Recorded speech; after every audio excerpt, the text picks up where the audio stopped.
As you all know that a sentence is a combination of words which gives us complete meaning. But when it comes to phrase, it is one of the chunks or one of the parts of a sentence. So I have categorized its definition and have written all the points in order to make it more easy and understandable. So first of all, that a phrase is a word or a group of words. It can be a single word or it can be a combination of words. The second point we have is that it doesn't give us complete meaning. So the element of not giving us a complete sense or meaning is there. The third thing that we have is that there is no subject verb component. It will either be a subject or a verb.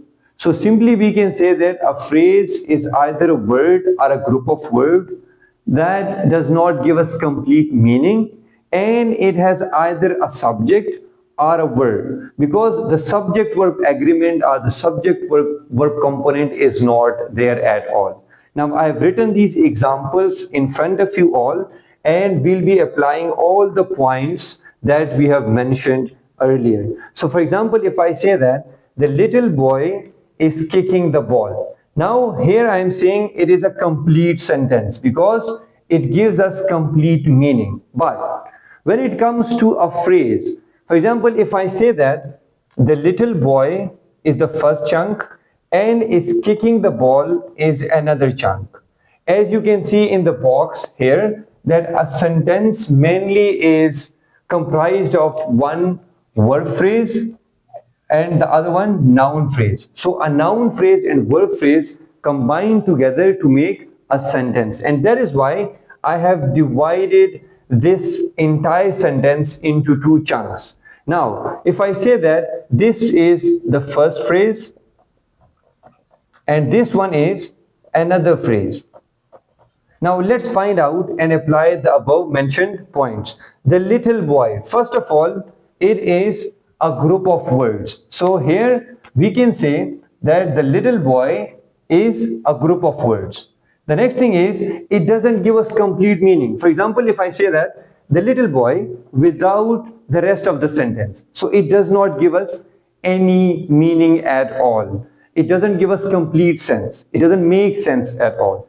The second thing is no subject verb component. Now if you look at here, the little boy, it is a subject and there is no verb in it. So it leads us to our next point, that is it's either a subject or a verb. So here the little boy, this entire is a subject. Boy is the doer of an action. So that is why we have only one subject. But on the other hand, is kicking the ball, it's also a group of words. It doesn't give us complete meaning because we don't know who is kicking the ball. And the third thing is there is no subject verb component because we have only one verb here. And this leads us to the last one, that is it either has one subject or a verb.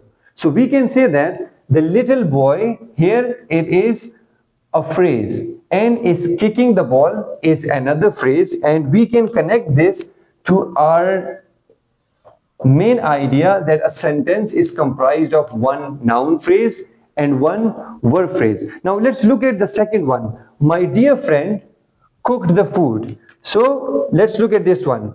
My dear friend is the first chunk. Cooked the food is another chunk. So combination of words, it's also combination of words. Doesn't give us complete meaning. My friend cooked the food. My friend what? So there is something missing. The same goes for cooked the food. My cooked the food, who cooked the food? We don't know. So these are the two chunks, and there's only one subject here and there's one verb here, and they both are not there in a phrase. Now you guys will be asking me a question that why have you written a word if it's a combination of words? So I have written this example, the third one, dogs bark. Now look, the doer of action, who is barking? Dog. It's one chunk. Bark, it's another chunk. It's a verb. So we can say we have two words and both these words are acting as phrases. So in order to summarize what we have discussed, a phrase is either a word or group of words, Secondly, it does not give us complete meaning. It will always require something else to give us complete sense. The third thing is there will either be a subject or a verb. So both the component of subject verb will not be there at all. So I hope you would have got the idea of a phrase. Now, you guys will be of the thinking that how do we name a phrase, whether it's a noun phrase or a verb phrase. Now this will be discussed in the upcoming videos. So stay tuned. Thank you so much and do share, follow and subscribe.